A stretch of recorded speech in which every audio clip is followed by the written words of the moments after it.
Lisa Damayanti. Kali ini aku mau bikin video untuk berbagi pengalaman dengan teman-teman bagaimana aku mengerjakan tes potensi akademik, berikut juga tips dan triknya dalam mengerjakan tes potensi akademik.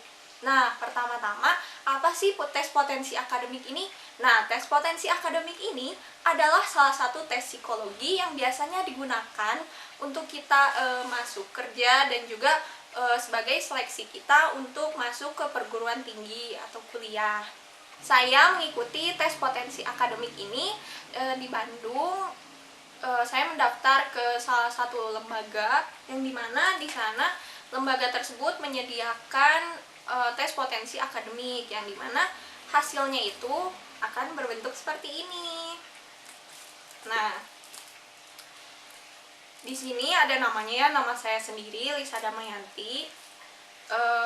Tempat tanggal lahir saya 30 Mei 1999 dan tanggal tes saya itu 16 Januari 2021. Jadi udah berapa bulan ya ke April sekarang. Nah, untuk tempat tesnya ini, saya melakukan tempat tesnya ini di kota Bandung.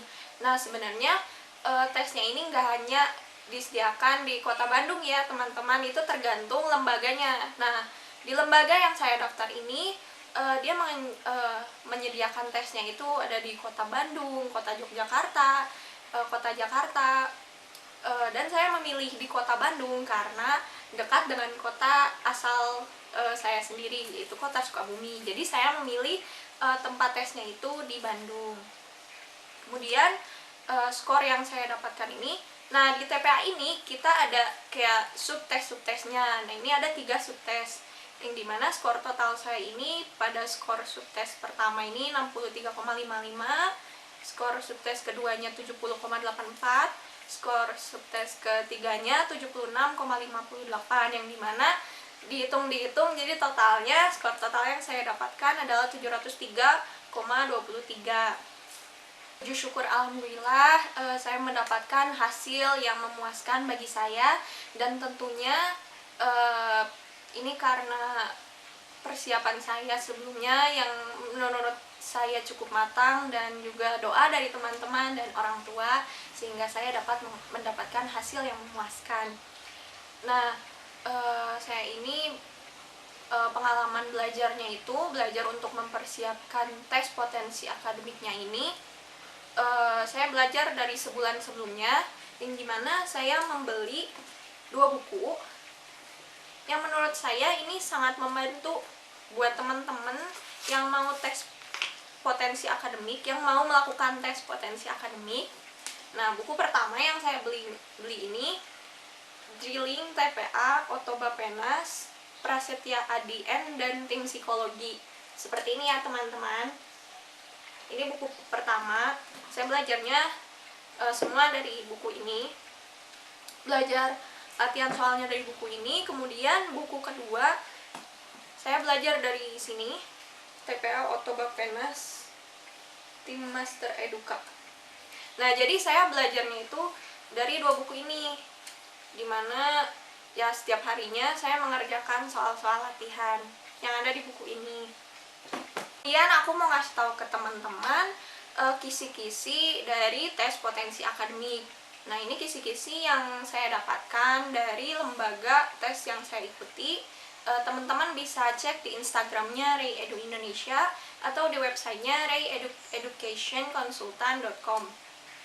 Kemudian untuk kisi-kisinya itu kan ada 3 subtes ya, tes potensi akademik itu. Nah, subtes yang pertama itu verbal. Ini terdiri dari bagiannya itu kosakata, padanan dan lawan kata, analogi verbal, dan pemahaman.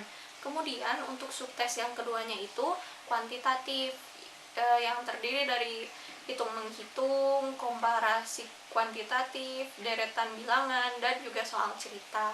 Kemudian subtes yang ketiganya itu ada penalaran, yang dimana bagiannya itu ada logika formal, penalaran analitis, penalaran keruangan, dan penalaran logis. Nah, di sini ada ya gambarnya, jumlah soalnya itu ada 25, 15. Yang subtes pertama itu jumlah soalnya itu ada 90 soal. Kemudian yang subtes kedua itu sama ya 90, yang subtes ketiga itu 70. Jadi total mengerjakan soal TPA ini 250 soal.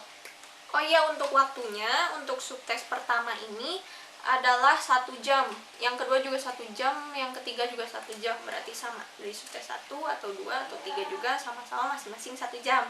Jadi total mengerjakan si TPA ini ada 250 soal dengan jam lama waktu untuk kita mengerjakannya itu adalah 3 jam.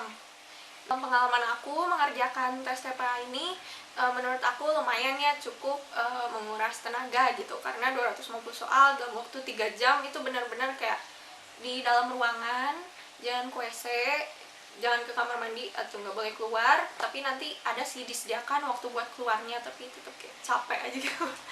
Terus menurut aku hal yang paling aku nggak bisa banget gitu ya ketika mengerjakan TPA ini adalah di bagian verbal, karena memang aku tuh nggak bisa kayak di bagian antonim itu nggak banyak tahu gitu tentang antonim, sinonim dari kata-kata yang ada, kemudian pemahaman bagaimana menyambungkan antara perbandingan yang ini dengan yang ini gitu misalkan. Terus untuk yang hitungnya sih cukup bisa ya alhamdulillah. Kemudian yang penalarannya, nah penalaran ini sebenarnya kayak kayak mudah tapi pusing. Mudah tapi pusing gimana ya. Karena waktu pas pengalaman aku, karena udah capek gitu ya mengerjakan si soal yang 2 subtes sebelumnya, kemudian ini subtes terakhir, dan ngelihat si ruang di apa pas ngerjain soalnya itu kayak ngelihat gambar dibolak-balik kayak pusing aja gitu. Kemudian gimana sih tips dan triknya aku belajar tes potensi akademik? Yang pertama, untuk yang subtes yang verbal itu tentang kosakata, padanan dan lawan kata. Ini aku latihan soal, dimana latihan soal dari 2 buku yang telah aku tampilkan sebelumnya. Kemudian dari situ aku searching nih di Google tentang sinonim, antonim, daftar-daftar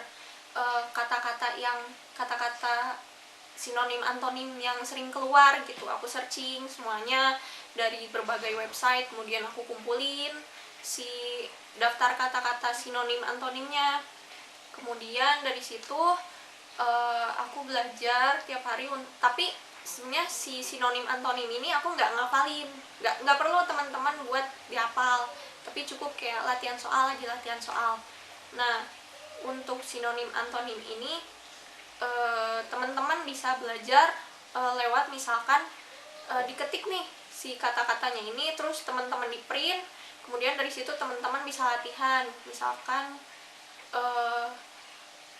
ada kata rajin, antonimnya malas berarti kan. Nah, teman-teman latihannya tuh kayak si bagian malasnya itu, si tulisan malasnya itu ditutup. Nah, dari si kata rajin ini teman-teman kayak udah ngeliat, oh ini antonimnya apa, malas, terus kita kayak cek gitu benar atau enggak gitu, kayak gitu. Nah, kemudian untuk yang bagian analogi verbalnya di sini aku belajar juga dari buku yang ini. Dan di sini tuh kan yang analogi verbal itu ada hubungan yang namanya hubungan sejajar dan hubungan berseberangan. Nah, yang untuk analogi verbal ini aku tuh lebih banyak kayak latihan soal aja. Sebenarnya kalau aku sendiri mengalami kesulitan kayak hubungan yang ini apa sih, suka sering kali pas latihan soal tuh suka salah gitu. Terus untuk yang pemahaman, nah untuk yang bagian pemahaman wacana ini pas aku tes itu si wacananya itu panjang banget, panjang, kira-kira 2 halaman gitu ya, 2 halaman. Dan itu tuh karena waktunya cuma 1 jam, jadi aku nggak baca dulu tuh si wacananya itu. Nah, aku langsung ini lihat ke soalnya apa sih yang ditanyain. Nah, dari soal itu langsung aja misalkan yang ditanyain di baris keberapa, di paragraf keberapa, terus aku lihat nih di wacananya, terus oh udah di situ teh ada, terus kayak aku udah dapet kayak jawabannya yang aku yakinin itu misalkan A, ya udah aku akhirnya langsung aja nulis apa, ngelingkarin si jawaban yang A itu. Pokoknya untuk subtes yang pertama ini teman-teman lebih baik menurut aku kayak rajin membaca, rajin aja baca si kata-kata daftar antonim, sinonim, kemudian yang bagian analogi verbal. Pokoknya teman-teman banyak latihan soal, ya udah kayak gitu. Kemudian untuk yang subtes yang kedua ini kuantitatif. Nah di sini juga sama, kita kayak lebih banyak untuk latihan soal, tapi latihan soalnya itu yang berhitung. Nah ini kan ada hitung menghitung, komparasi kuantitatif. Nah aku ini kayak gini, gimana ya, mensiasati si ngerjain soalnya itu.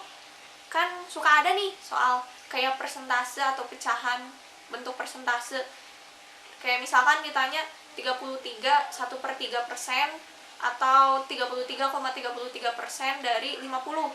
Nah nanti di buku ini tuh kalau misalkan teman-teman beli itu, nah di sini ada daftar-daftar si nilai persentasenya itu di halaman berapa ya, gak tau, aku lupa lagi. Nah misalkan ada soal kayak gitu, nah kita langsung kayak misalkan kalau misalkan udah ngapalin nih atau mempelajari si nilai persentase itu, kita bisa tahu oh 33,33% ini 1/3 dari 50, berarti 1/3 kali 50, langsung 50/3 hasilnya sama dengan berapa, kayak gitu. Soal yang kayak gitu sih ada sih sekitar 5 gitu, 5 soal atau berapa gitu, aku lupa, pokoknya kayak minimal 5 gitu, ada soal yang kayak gitu. Terus ada soal juga tentang deret. Nah deret itu kayak kan boleh ya kita tuh nyoret-nyoret di lembar soalnya itu. Nah aku nulis nih si deret, misalkan ada 5, 8, 11. Nah itu kan berarti deretnya itu +3 +3 kayak gitu. Kemudian untuk bagian soal cerita, di bagian ini tuh aku menemukan kesulitan, ditambah lagi waktunya itu cuma 1 jam, jadi aku hanya mengerjakan yang bisa aku kerjakan, sisanya itu kayak diloncat-loncat. Terus pas udah waktunya tinggal dikit lagi gitu untuk subtes ini tuh, ya udah aku kerjain, misalkan mungkin jawabannya A, mungkin jawabannya B, jadi ya udah aja dibuletin, karena emang kan di tes TPA ini sebenarnya nggak ada sistem minus, jadi boleh teman-teman buat kerjain gitu semuanya gitu, dibuletin semuanya. Oh ya teman-teman, aku lupa ngasih tahu, jadi si soal TPA ini bentuknya itu pilihan ganda. Kemudian untuk jawabannya itu kita nanti dikasih lembar jawaban komputer, kemudian kita kayak buletin. Opsi pilihan gandanya itu ada dari A sampai E. Kemudian untuk yang subtes penalaran, nah ini tuh lebih ke gambar-gambar, jadi kayak ada pola gambar gitu. Kayak gambar pertama ada lingkaran nih, lingkaran 1. Terus gambar kedua misalkan ada lingkaran 2, gambar ketiga ada lingkaran 3. Terus nanti kayak selanjutnya itu apa? Berarti kan lingkaran, ada lingkaran 4. Ada 4 lingkaran. Kemudian ada lagi nih penalaran yang soalnya itu kayak misalkan dalam suatu ujian matematika nilai Ani lebih besar dari Budi, tapi nilai Budi lebih kecil dari nilai Cherry misalkan, kayak gitu. Nah itu untuk tipsnya dari aku tuh kayak kita nulis, kita kayak ngotret, cukup kayak oh berarti kalau misalkan nilai si A lebih besar dari B, berarti kayak A lebih besar dari B. Nah untuk yang soal penalaran kayak gitu aku juga kayak cukup mengalami kesulitan.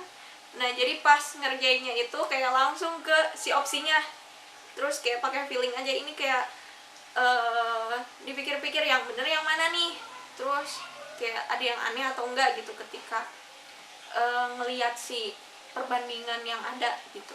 Untuk yang penalaran keuangan pas ngerjain itu kayak sempet terkecoh gitu, sempet kayak pas dilihat lagi kayak oh aku salah nih ngisi si jawabannya, si polanya, jadi kayak ulangi lagi di situ, sempet kayak tidak gitu, ini bener atau enggak gitu. Tapi alhamdulillah masih ada waktu, jadi aku bisa memperbaiki kesalahan yang ada.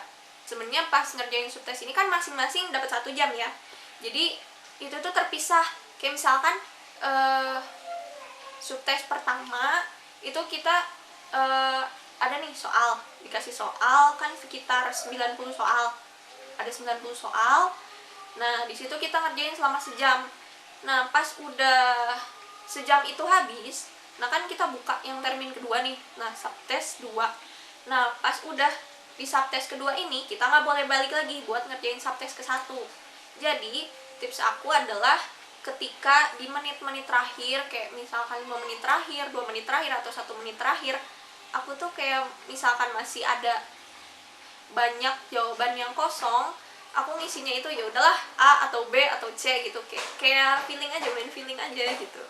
Nah yang penting kayak kekerjain gitu semuanya, karena lumayan nih kalau misalkan kita ngerjain si soal ini meskipun ngasal, misalkan benar, berarti kan kita dapat poin juga kan.